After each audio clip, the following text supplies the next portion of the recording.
तर पश्चिम बंगालच्या अनेक जिल्ह्यांमध्ये टीएमसी कार्यालयांची तोडफोड आणि जाळपोळ केली गेली आहे। मंगळवारी पश्चिम बंगालमध्ये अनेक ठिकाणी हिंसाचार उफाळला।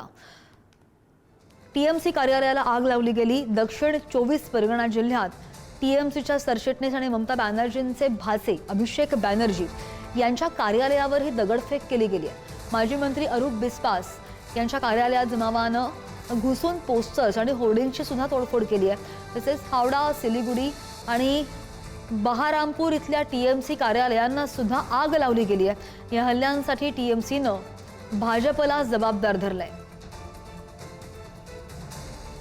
आणि जी आग लागली होती त्याच आगीची ही दृश्य। पश्चिम बंगालमध्ये टीएमसी कार्यालयांची ही अशी जाळपोळ आणि तोडफोड केली गेलेली आहे। हिंसक हल्ले झाले अनेक जिल्ह्यांमध्ये टीएमसीच्या कार्यालयांवर आणि त्याच कार्यालयांची जाळपोळ झाल्याची ही दृश्य आपल्या स्क्रीनवर।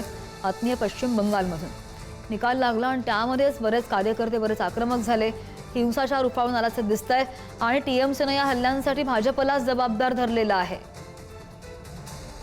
शिकूया एआय ची क्रांती, चला करूया MSCIT।